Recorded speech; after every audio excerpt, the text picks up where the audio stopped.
Hello बच्चों, आज हम लोग द्विघात समीकरण का अगला एक्सरसाइज हल करेंगे। उसमें जो प्रश्न हैं उसको आप देखिए। पीछे के जो उदाहरण है उसकी मदद से आज हम लोग इसको हल करेंगे। जैसे निम्न द्विघात समीकरण में k का ऐसा मान ज्ञात कीजिए कि उसके दो मूल बराबर हो। तो हम लोग पढ़ चुके हैं। इसका हल है, यदि द्विघात समीकरण ax² plus bx plus c बराबर 0 के मूल बराबर हों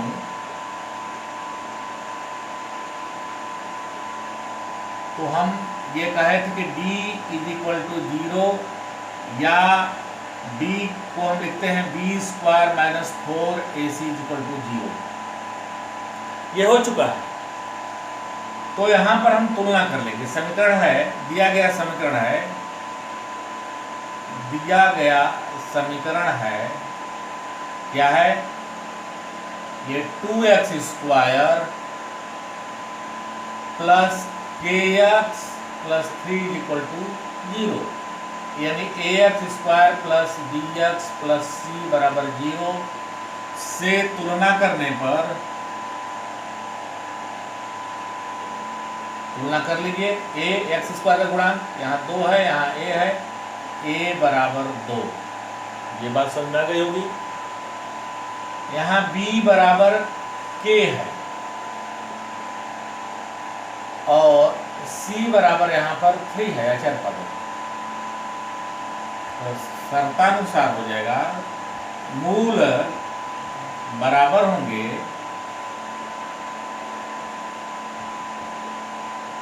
यदि b² - 4ac = 0, b का मान यहाँ पर k है, k² - 4a का मान यहाँ 2 है और c का मान यहाँ 3 है। या इसको हम लिख सकते हैं k² - 4 दूनी 8 त्रिके 24 बराबर 0, यानी k² पक्षांतर कर देते हैं, 24 हो गया। k = ±√24 हो गया। यानी कि समीकरण में k का मान अगर ±24 रखा जाए तो मूल बराबर हो जाएंगे। ये है इसका, यही आपका आंसर हो जाएगा। इसी तरह क्वेश्चन नंबर क्वेश्चन नंबर 2 के दूसरा पार्ट देखिए। दिया गया समीकरण है, दिया गया है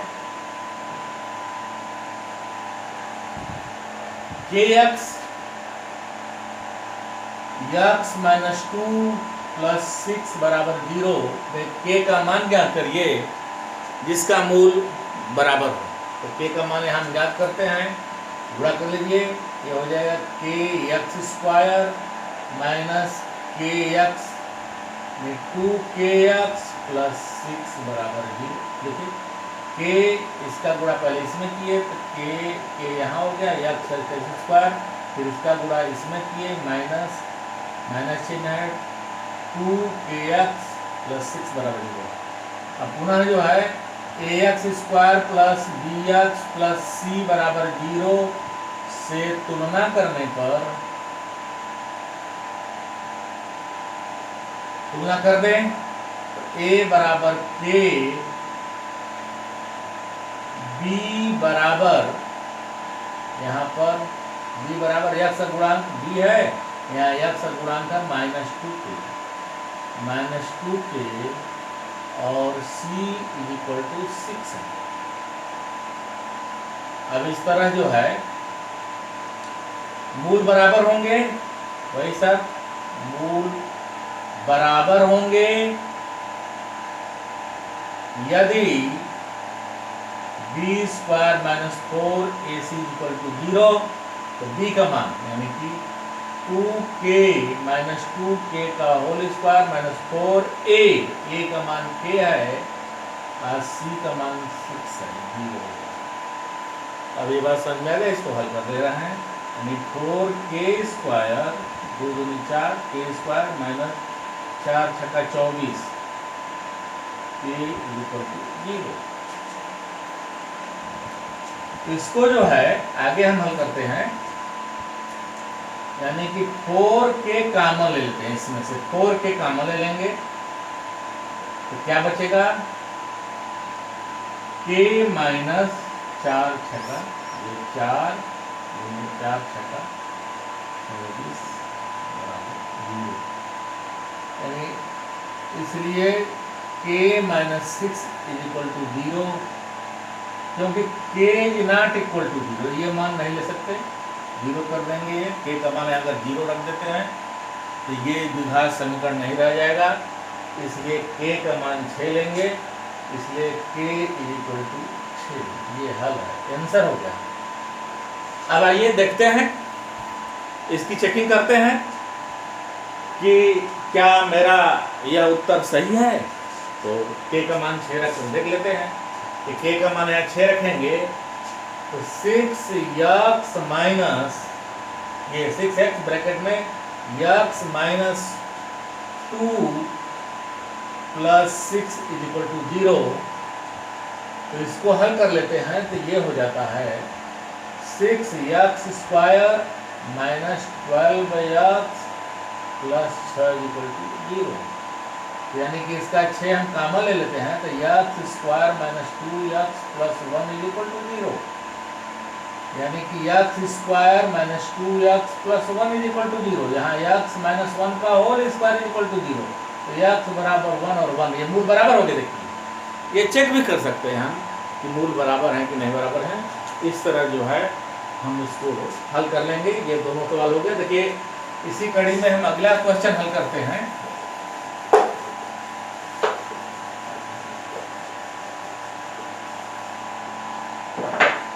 नेक्स्ट क्वेश्चन है, क्या ऐसी एक आम की बगिया बनाना संभव है जिसकी लंबाई चौड़ाई की दुगुनी हो और क्षेत्रफल 800 मीटर स्क्वायर हो? यदि है तो उसकी लंबाई और चौड़ाई ज्ञात करनी है। ये क्वेश्चन नंबर 3 है एनसीईआरटी।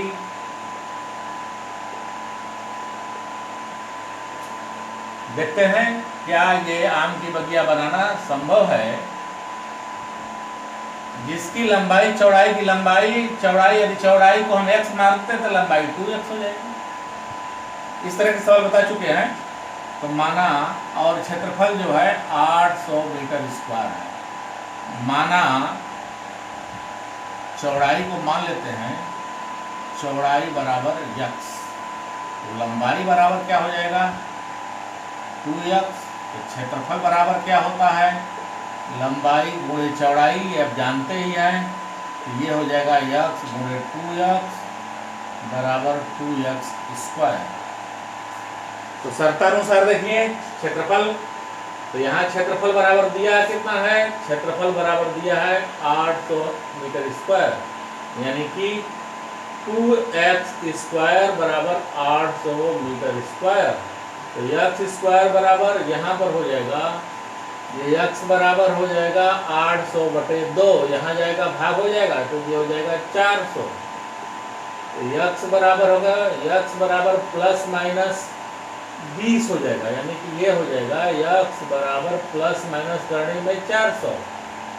ये प्लस माइनस दोनों होता है, द्विघात समीकरण एक प्लस लेंगे एक माइनस लेंगे, ये समझिए।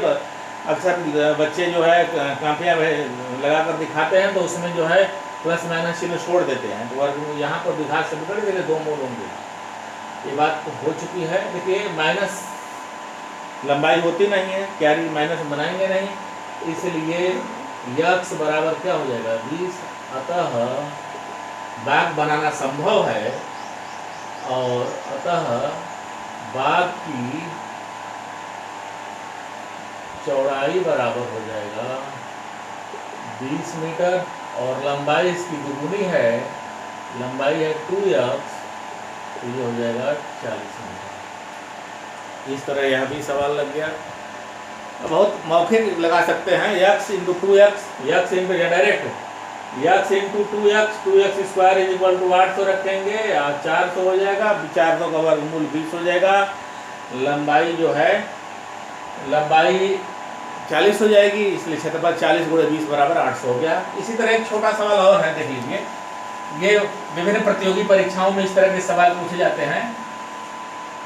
यह आईएएस में भी इस तरह के प्रीलिम्स के लिए, पीसीएस के लिए, रेलवे के लिए, एसएससी के लिए, बैंक के लिए, तमाम तरह की प्रतियोगी परीक्षाओं में, टेट के लिए, सी टेट में इस तरह के प्रश्न पूछे जाते हैं कि ये सामान्य जानकारी के प्रश्न हैं, इसलिए इसको थोड़ा सा। अब देखिए, क्या परिमाप 80 मीटर और क्षेत्रफल 40 मीटर स्क्वायर, क्षेत्रफल 40 मीटर स्क्वायर नहीं होगा, ये है क्षेत्रफल 400 मीटर स्क्वायर के एक पार्क का बनाना संभव है? यदि है तो उसकी लंबाई और चौड़ाई ज्ञात करिए। एक पार्क बनाना है, पार्क में है, ये लंबाई हो गई, ये चौड़ाई हो जाएगा, और आयताकार पार्क है ये, तो ये भी लंबाई हो जाएगा, ये भी चौड़ाई हो जाएगा। तो परिमाप पढ़ चुके हैं, परिमाप दिया है, परिमाप बराबर दिया है 80 मीटर,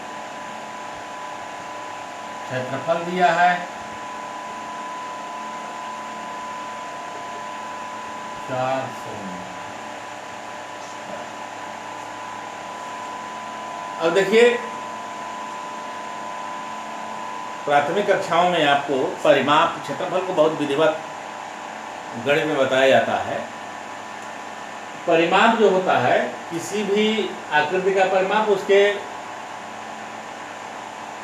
चारों, यानी ये चतुर्भुज है तो चारों भुजाओं का योग, पंचभुज है तो पांचों भुजाओं का योग, त्रिभुज है तो तीनों भुजाओं का योग, आवृत्त है तो उसकी परिधि जो है उसका परिमाप हो जाती है।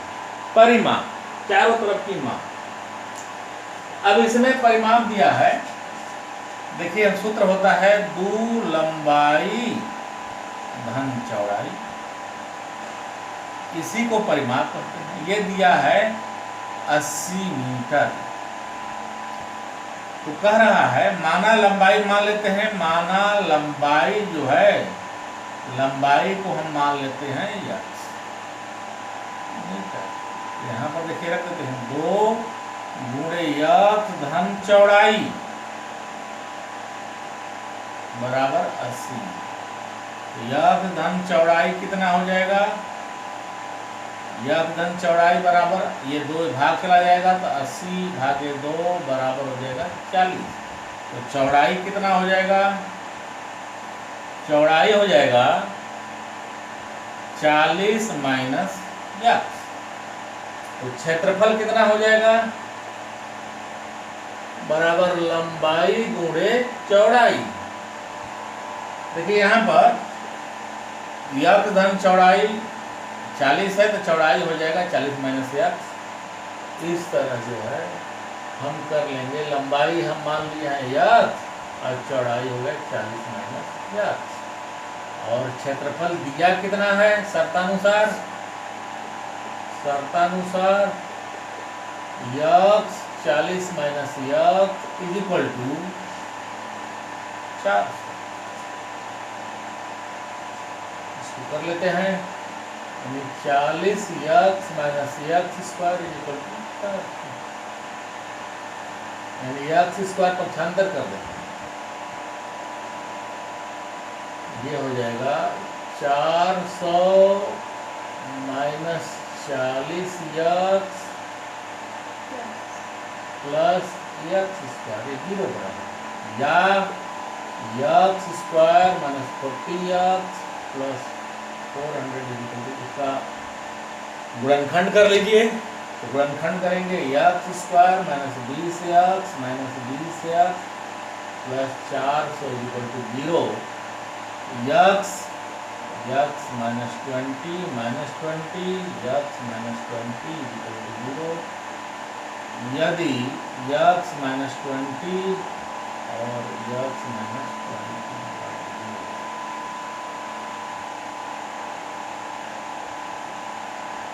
ये हो जाएगा x माइनस, यदि x माइनस 20 इक्वल टू 0 तो x इक्वल टू 20 मीटर। अतः पार्क की लंबाई बराबर 20 मीटर और चौड़ाई भी 20 मीटर हो जाएगी। ये यानी वर्गाकार पार्क कह रहा है कि क्या 80 मीटर परिमाप और क्षेत्रफल 400 मीटर स्क्वायर के एक पार्क का बनाना संभव है? बिल्कुल संभव है और बन गया। हम निकाल भी लिए। इसकी लंबाई और चौड़ाई 20-20 मीटर है, यानी कि वर्ग है, इसलिए चूंकि वर्ग है इसलिए यह संभव है। बहुत बहुत धन्यवाद। अब यदि अभी तक आपने मेरे चैनल को सब्सक्राइब नहीं किया है तो सब्सक्राइब कर लीजिए, वीडियो को लाइक करिए, वीडियो कमेंट लिखिए और शेयर करिए और दूसरे बच्चों को भी ये बताइए कि इस तरह के जो है प्रश्न बहुत आसान है, ये करना है, घबराना नहीं है। गणित में साफ साफ लिखेंगे, प्रश्न गलत नहीं होगा। और प्रश्न करते समय अक्सर बच्चे जो है बहुत ज़्यादा काटते पीटते हैं। एक बार कटिंग करिए, कापी पर जितनी सफाई होगी तो प्रश्न गलत होने की संभावना बहुत कम हो जाती है। जोड़ घटाना गुणा भाग को ठीक ढंग से करेंगे तो प्रश्न गलत नहीं होगा। देखिए जैसे प्रश्न की जांच भी हम कर सकते हैं, तो जांच इसमें कर सकते हैं। मान जो निकला है इसका मान प्रश्न में रखिए और देख लीजिए। जैसे ये है पार्क है, पार्क का जैसे यहाँ पर आ गई लंबाई 20 चौड़ाई 20 तो परिमाप हो जाएगा 20 20 20 20। यहाँ देखिए 20 20 20 20 20 40 60 80 80 मीटर हो गया परिमाप। परिमाप 80 मीटर हो गया। क्षेत्रफल 20 गुणे 20 400 मीटर स्क्वायर क्षेत्रफल। इस तरह आप जो है कर लीजिएगा। बहुत बहुत धन्यवाद।